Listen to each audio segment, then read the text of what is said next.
رمضان میں نفل کا ثواب فرض کے برابر، فرض کا ثواب 70 گنا کر دیا جاتا ہے۔ رمضان میں روزہ دار کا سونا بھی عبادت ہے۔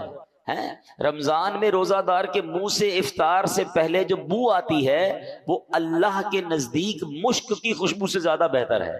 رمضان کی پہلی رات جب آتی ہے اللہ اس امت پر نظر رحمت فرماتا ہے، اور اللہ جس پر نظر رحمت فرمائے اسے کبھی عذاب نہ دے گا۔ رمضان میں روزانہ افطار کے وقت 10 لاکھ گناہگار جہنم سے آزاد کر دیے جاتے ہیں۔ کیسے پیکج ہے؟ اچھا، رمضان میں جب جمعے کا دن آتا ہے، یعنی جمعرات کی مغرب سے جمعہ کی مغرب تک ہر گھڑی 10 لاکھ بخشے جاتے ہیں۔ مطلب وارے نہیں آ رہے نا ساری زندگی میں، اور آپ دعا کرتے ہیں یا اللہ ہماری پکار سن لے، ہماری دعا سن لے۔ رمضان کی راتوں میں فرشتہ آواز لگاتا ہے کوئی مانگنے والا کہ اس کی دعا قبول کر لی جائے، ہے کوئی توبہ کا طلبگار اس کی توبہ قبول کی جائے۔ مگر سچ بتاؤ اس اسکیم سے کتنے لوگ فائدہ اٹھاتے؟ پھر رمضان کا پہلا عشرہ عشرہ رحمت، دوسرا عشرہ عشرہ مغفرت، آخری عشرہ جہنم سے آزادی کا عشرہ، آخری عشرے میں 5 طاق راتوں میں ایک رات وہ جسے لیلۃ القدر کہا گیا، 1000 مہینوں سے بہتر رات۔ اللہ اکبر، کتنی مہربانی کی اللہ نے ہم پر، یعنی ہر وہ سامان کر دیا گیا کہ میرا بندہ بخشا جائے۔ مگر سچ بتاؤ جو اس میں بھی نہ بخشا گیا، جو اس میں بھی غفلت کر لے تو اس کا کیا بنے گا؟ نہیں، پلیز اس آفر کو ضائع مت کرنا۔ دیکھیں ہمیں نہیں پتا پھر رمضان ملے نہ ملے، پچھلے سال کئی لوگ تھے جو ہمارے ساتھ تھے، اس سال نہیں ہے، کیا پتا اگلے سال ہم رمضان میں نہ ہو، ہمارے بارے میں باتیں ہوں کہ یار ہمارے ساتھ تھا ہمارا بھائی، اب نہیں ہے۔ تو اس رمضان کو غنیمت جاننا ہے، اپنی زندگی میں تبدیلی لائیں۔ زندگی پڑی ہے کھانے گھومنے پھرنے کمانے کے لیے، لوگ رمضان میں پیسے کمانے کی پلاننگ کرتے ہیں، نہیں، ساری زندگی پڑی ہے یار یہ کام کرنے کے لیے۔ اس مہینے میں عبادت، اللہ کو راضی کرنا ہے، اتنے گناہ ہیں اتنی خطائیں، اب تو توبہ کرنی ہے نا کہ رمضان میں نمازیں پڑھوں اور عبادتیں کروں۔ رمضان میں نیت کریں کہ ساری نمازیں باجماعت پڑھیں اور پوری تراویح پڑھیں۔ ہاں یہ بڑی گڑبڑ ہو گئی ہے، آج کل لوگ تراویح میں ڈنڈی مارنے لگ گئے ہیں۔ ایک تو ٹرینڈ آ گیا 3 روزہ تراویح، 5 روزہ تراویح، 7 روزہ تراویح۔ ٹھیک ہے اگر آپ 3 روزہ 5 روزہ پڑھ رہے ہیں، لیکن اس کا مطلب یہ نہیں کہ اس کے بعد باقی تراویح معاف ہو گئی ہے۔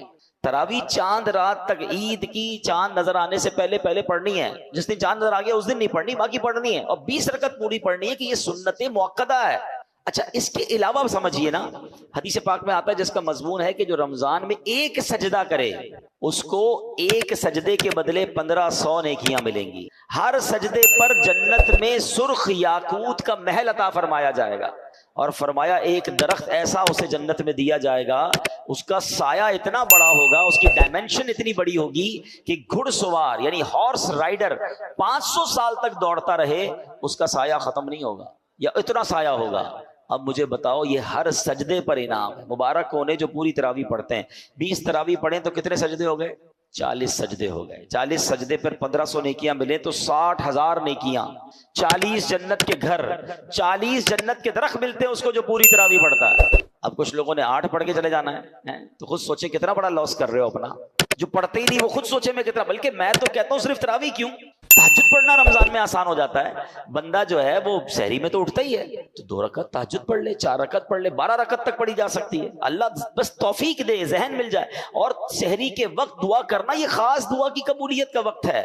اللہ کریم قرآن مجید میں کیا ارشاد فرماتا ہے؟ وَبِالْأَسْحَارِ هُمْ يَسْتَغْفِرُونَ، اور رات کے آخری پہروں میں بخشش مانگتے ہیں۔ یہ نیک لوگوں کا وصف قرآن میں بیان کیا۔ سحری میں اٹھیں، ایک تسبیح استغفار کی بھی پڑھ لیں، استغفر اللہ استغفر اللہ استغفر، دعا کریں، اور پھر سحری کر لیں، 10 منٹ پہلے اٹھ جائیں نا۔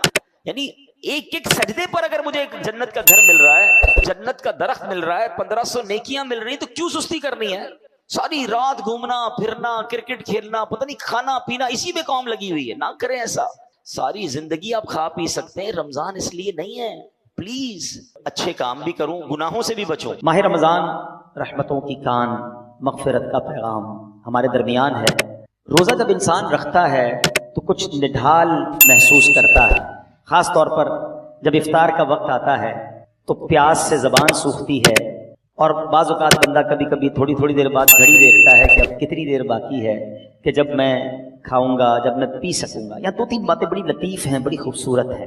پہلی بات تو یہ کہ اس میں جو بندگی ہے نا، جو اللہ سے محبت نظر آتی ہے کہ سامنے پانی موجود ہے، کھانا بھی موجود ہے، مگر میرے رب کا حکم ابھی تک نہیں ہوا ہے، ابھی افطار کا وقت نہیں ہوا ہے، اس سے انسان کی اللہ سے محبت چھلکتی ہے کہ بندہ اللہ کو راضی کرنے کے لیے کھانے سے بھی رک گیا، پینے سے بھی رک گیا، اپنی خواہشات سے بھی رک گیا۔ اور روزے کے فضائل کتنے ہیں، یہ اتنا زبردست نیکی کا کام ہے، یہ پورا جسم سمجھ لے عبادت کر رہا ہے۔ آپ کی پوری باڈی جو ہے نا وہ اس وقت عبادت میں مصروف ہے، کیونکہ باڈی کی جو نیڈ پوری ہوتی ہے وہ پانی سے ہوتی ہے، کھانے سے ہوتی ہے، اس سے آپ رکے ہوئے ہیں۔ تو گویا انسان کا پورا جسم اللہ کی عبادت میں مصروف ہے۔ بدقسمتی سے کئی لوگ ایسے اب سنتے ہیں کہ روزہ رکھنے میں سستی کرتے ہیں، تو وہ بھی سستی نہ کریں کہ روزے کے بارے میں سنیے کہ کیسے کیسے فضائل احادیث میں آئے۔ نبی پاک علیہ الصلوۃ والسلام فرماتے کہ بے شک جنت میں ایک دروازہ ہے جس کو ریان کہا جاتا ہے، اس سے قیامت کے دن صرف روزہ دار داخل ہوں گے اور کوئی داخل نہیں ہوگا۔ اسپیشل ڈور ہوگا جنت کا۔ آپ دیکھتے ہیں کبھی کبھی ایئرپورٹ پر جاتے ہیں یا کسی جگہ جاتے ہیں، ایک وی آئی پی گیٹ ہوتا ہے اور اس وی آئی پی گیٹ سے لوگ داخل ہوتے ہیں جو وی آئی پیز ہوتے ہیں۔ تو اے روزہ داروں تمہیں مبارک ہو کہ جنت میں وہ دروازہ ہوگا جس کو باب الریان کہا جاتا ہے، اور اس سے روزہ دار جنت میں داخل ہوں گے۔ اور قیامت کے دن ایک اناؤنسمنٹ ہوگا، کہا جائے گا روزے دار کہاں ہیں؟ وہ لوگ کھڑے ہوں گے، ان کے علاوہ کوئی اس دروازے سے داخل نہ ہوگا۔ جب یہ داخل ہو جائیں گے نا تو جنت کا وہ ڈور، وہ دروازہ بند کر دیا جائے گا۔ اس دن ان لوگوں کو کتنی افسوس ہوگا، کتنی حسرت ہوگی جو رمضان کے روزے نہیں رکھتے ہوں گے۔ بلکہ ہمیں تو یہ چاہیے کہ صرف رمضان کے روزے نہیں، ہم اس کے بعد بھی نفلی روزوں کی بھی کوشش کیا کریں۔ ہر پیر کو روزہ رکھنا سنت ہے۔ اچھا ایک اور فائدہ دیکھیں، جو پورا سال کچھ نہ کچھ نفلی روزے رکھتا ہے نا، اس کو رمضان کے روزوں میں اتنی پرابلم نہیں ہوتی، کیونکہ وہ عادی ہوتا ہے۔ Suddenly all of the sudden پورا سال گزرنے کے بعد جو اچانک روزے رکھنا شروع کرتے ہیں ان کو زیادہ بعض اوقات روزہ جو ہے وہ فیل ہوتا ہے۔ بہرحال نبی پاک علیہ الصلوۃ والسلام کا ایک اور فرمان سنیں، اے روزہ داروں تمہیں مبارک ہو۔ میرے آقا فرماتے جس نے رمضان کا روزہ رکھا اور اس کی حدود کو پہچانا اور جس چیز سے بچنا چاہیے اس سے بچا، تو جو کچھ گناہ پہلے کر چکا ہے اس کا کفارہ ہو گیا۔ یعنی روزہ پچھلے گناہوں کا کفارہ ہے۔ روزے کی ایک اور شاندار فضیلت، نبی پاک فرماتے جس نے ایک دن کا روزہ رکھا، اللہ عز و جل کی رضا حاصل کرنے کے لیے اللہ عز و جل اسے جہنم سے اتنا دور کر دے گا جتنا ایک کوا جو بچپن سے اڑنا شروع کرے یہاں تک کہ بوڑھا ہو کر مر جائے۔ اچھا کوے کی عمر بتائی جاتی ہے کہ 500 سال ہوتی ہے۔ 500 سال تک پرندہ اڑے گا تو کتنا دور ہوگا؟ اللہ ایک روزہ رکھنے والے کو جہنم سے اتنا دور کر دے گا۔ مبارک ہو ان کو جو پورا مہینہ روزہ رکھتے ہیں اور ماشاءاللہ نفلی روزے بھی رکھتے ہیں۔ ایک اور خوبصورت بات، میرے آقا علیہ الصلوۃ والسلام فرماتے ہیں ہر شے کے لیے زکوٰۃ ہے، اور جسم کی زکوٰۃ روزہ ہے، اور روزہ آدھا صبر ہے۔ اللہ اکبر، یعنی آپ کی باڈی کی زکوٰۃ ادا ہو رہی ہے کہ جب آپ رمضان میں روزے رکھ رہے ہیں۔ ماشاءاللہ، تو ہمیں روزے کی پابندی کرنی چاہیے۔ ایک اور حدیث سن لے، پھر میں انشاءاللہ روزے کے کچھ احکام بیان کرتا ہوں، اور یہ بڑی کمال کی حدیث ہے۔ نبی پاک علیہ الصلوۃ والسلام نے فرمایا کہ قیامت والے دن روزہ داروں کے لیے ایک سونے کا دسترخوان رکھا جائے گا جس سے وہ کھائیں گے، حالانکہ لوگ حساب کتاب کے منتظر ہوں گے۔ اب ذرا سوچئے، آج بھوک لگ رہی ہے، پیاس لگ رہی ہے، کھانے سے رکے ہو نا، اس دن جب لوگوں کو حساب کتاب دینا ہوگا، قیامت کے دن لوگ حساب کتاب دے رہے ہوں گے، مگر جو روزہ دار ہوں گے ان کو قیامت کے دن جنتی دسترخوان لگا کر وہاں کھانا کھلایا جا رہا ہو۔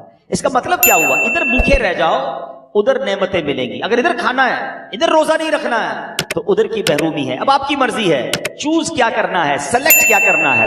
اچھا، روزے کی بہت ساری خوبصورتیوں میں ایک اور بڑی کمال کی خوبصورتی کیا ہے کہ بندے کا جو اللہ پر ایمان ہے نا، اس کا لیول بہت ہائی ہو جاتا ہے۔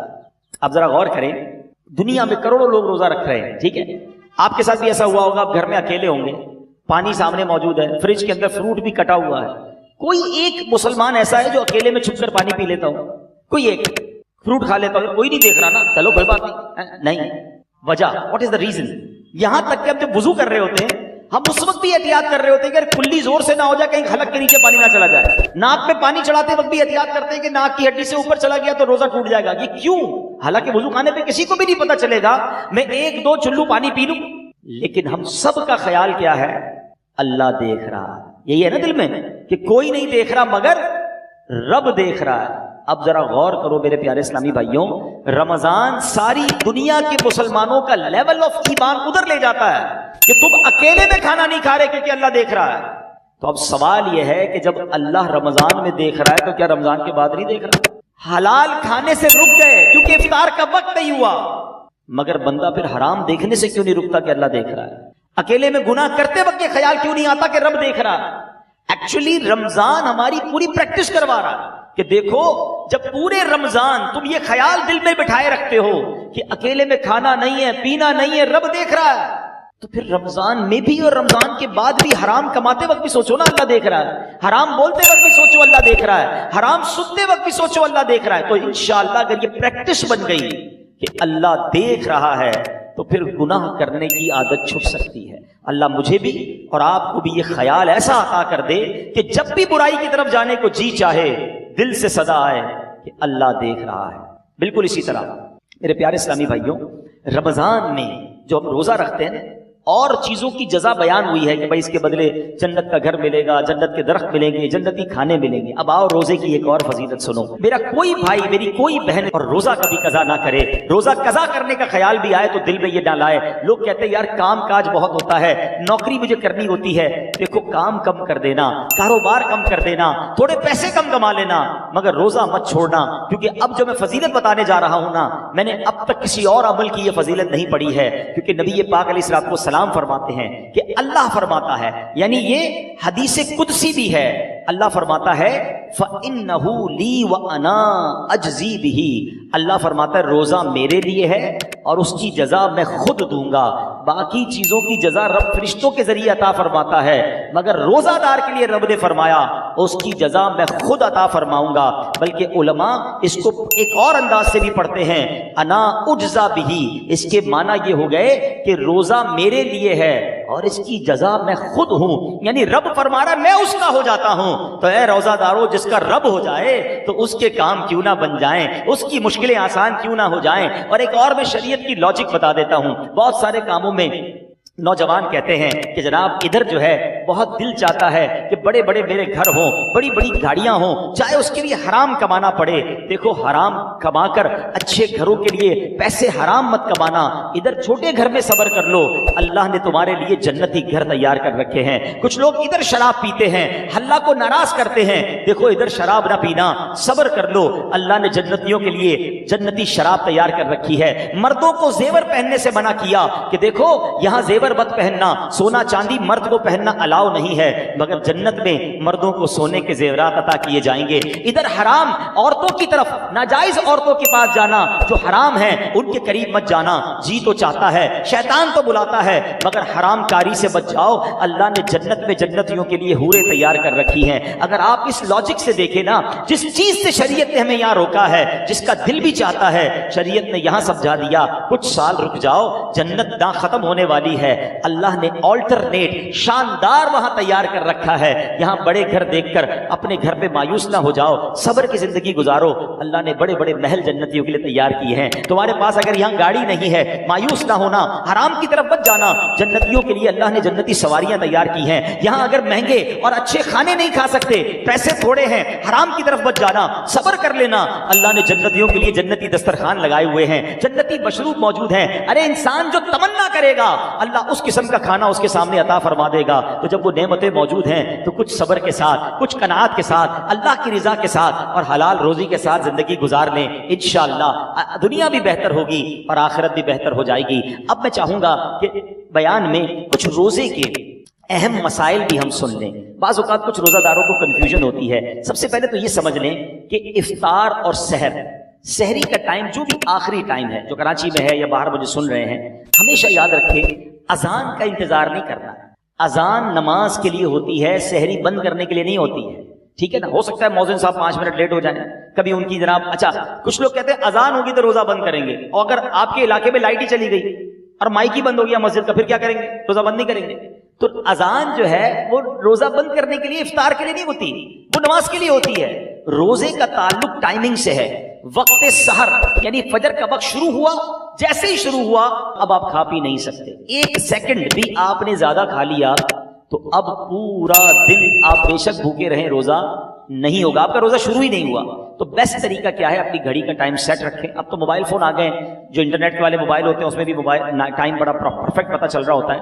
5 منٹ پہلے کوئی لازم تھوڑی ہے کہ آخری منٹ تک کھانا پینا ہے. 5 منٹ پہلے آپ کھانا پینا بند کر دیں. ٹوتھ پیسٹ وغیرہ کرنا ہے تو بھی کر لیں اور اپنے تمام معاملات سے فارغ ہو جائیں. درود پاک پڑھیں تاکہ آپ فرض روزہ ہے نا اگلے 15 گھنٹے بھوکا رہنے کے لیے تیار ہیں تو 5 منٹ زیادہ بھوکا رہ جائے نا بھائی. 5 منٹ 10 منٹ پہلے فارغ ہو جائیں سحری سے.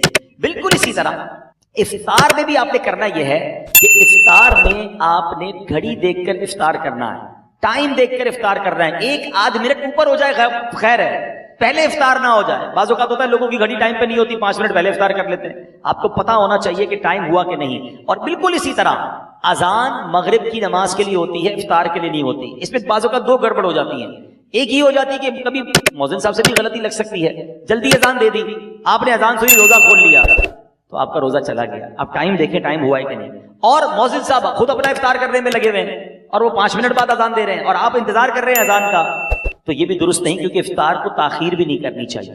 تو پہلی بات تو یہ سمجھ لیں کہ ٹائم ٹیبل کے ساتھ روزہ ہے. یا ایک اور خوبصورت بات کہوں کہ لوگ آج کل بڑی مثالیں دیتے ہیں دوسرے ملکوں والوں کی, غیر مسلموں کی, یار وہاں بڑی ٹائم مینجمنٹ ہے جناب, بڑا ٹائم سے معاملات چلتے ہیں, ان کے جہاز بھی ٹائم پہ, ان کی ٹرینیں بھی ٹائم پہ, لوگ آتے بھی وقت پر ہیں. مجھے بتاؤ پوری دنیا میں ایک مذہب بتا دو کہ جو اتنا ٹائم مینجمنٹ کا درس دیتا ہو. ارے ہماری تو ساری عبادتیں ٹائم کے ساتھ ہیں. وقت سے 1 منٹ پہلے آپ کو سحری بند کرنی ہے تو روزہ ہوگا, وقت گزرنے کے بعد 1 منٹ اوپر چلا گیا روزہ ہی شروع نہیں ہوگا.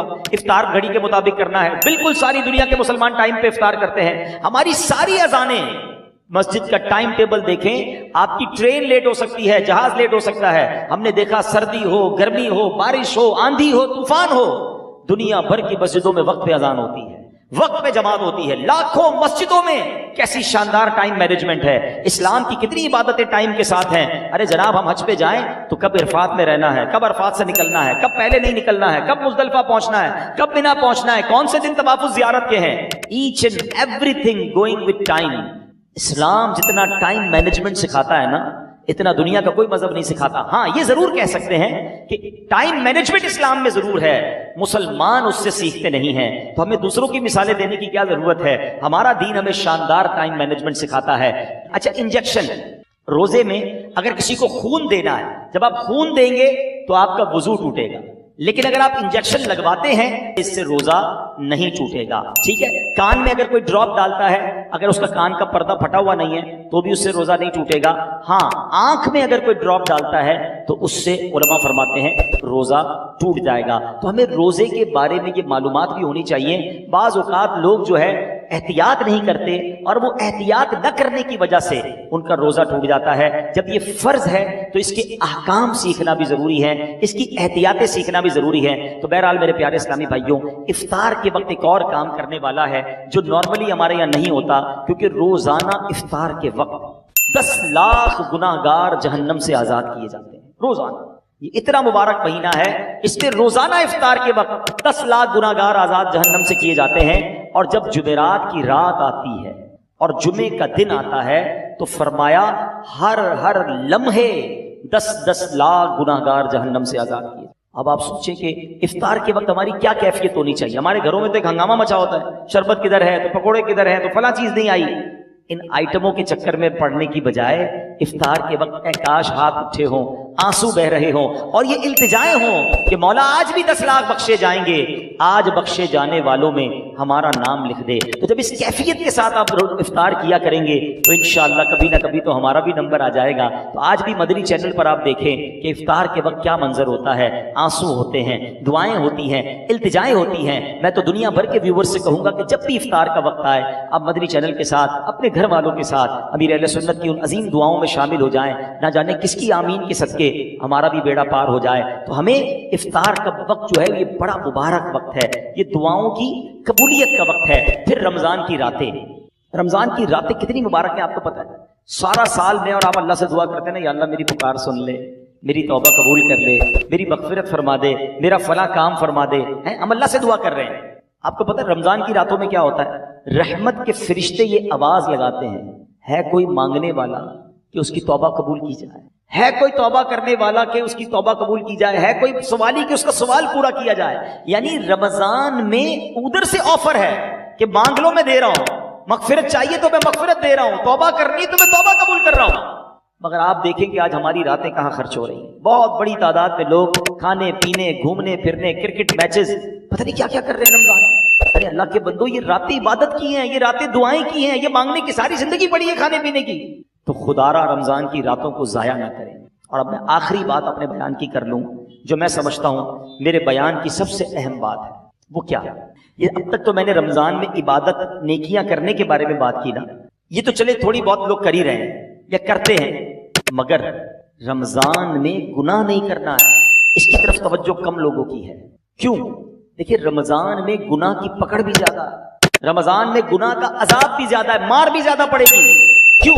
بھائی مسجد کے باہر کوئی گناہ کرے گناہ ہے، لیکن کوئی مسجد کے اندر آ کر گناہ کرے تو بڑا شدید گناہ ہے.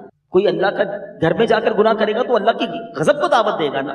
مکہ شریف میں جا کر کوئی ایک نیکی کرے، حدود حرم میں تو ایک نیکی 1,00,000 نیکی کے برابر، مگر وہاں کوئی گناہ کرے تو 1,00,000 گناہ کے برابر. اس کی وجہ کیا ہے؟ اتنے مقدس جگہ پر آئے ہو جہاں ساری دنیا عبادت کر رہے، تم ادھر بھی گناہ کر رہے. بالکل اسی طرح رمضان بڑا مقدس مہینہ ہے، جو رمضان میں گناہ کرے گا، احادیث میں یہ مضمون ملتا ہے کہ جو ایک گناہ رمضان میں کرے اس کے 1 سال کے اعمال برباد کر دیے جائیں گے. ہمارے ہاتھ میں موبائل ہوتا ہے، موبائل کھولا پتہ نہیں کیا دیکھ رہے ہیں، کیا سن رہے ہیں. خدا را اپنی زبان پر، اپنی آنکھوں پر، اپنے کانوں پر ہمیں قابو رکھنا ہے. یہ صرف کھانے پینے سے رکنے کا نام روزہ نہیں ہے. آنکھوں کا روزہ یہ بندہ حرام نہ دیکھے، زبان کا روزہ یہ بندہ حرام نہ بولے، پیٹ کا روزہ یہ بندہ حرام نہ کھائے. ادھر جناب بھوکے پیاسے تو ہیں، باقی سارے گناہ ہو رہے ہیں. احادیث میں یہ مضمون بھی ملتا ہے کہ وہ شخص جو بھوکا پیاسا رہے مگر گناہوں سے نہ بچے، ایسے بندے کے بھوکا پیاسا رہنے کی اللہ کو کوئی ضرورت نہیں ہے. تو کچھ لوگ رمضان میں فلمیں دیکھتے ہیں، ڈرامے دیکھتے ہیں، ٹائم پاس کر رہا ہوں یار، موبائل پہ گیمیں کھیل رہے ہیں. فضول کام نہ کریں نا. یہ پتہ نہیں اگلا رمضان ہمیں ملے نہ ملے. تلاوت کریں، ذکر و اذکار کریں، عبادت کریں، اور اس رمضان میں میں نے اور آپ نے مغفرت حاصل کرنی ہے. یہ بات یاد رکھیے گا. میرے آقا علیہ الصلوۃ والسلام نے جبریل امین کی ایک دعا پر آمین ارشاد فرمائی. صحابہ نے پوچھا حضور آپ نے کون سی دعا پر آمین فرمائی؟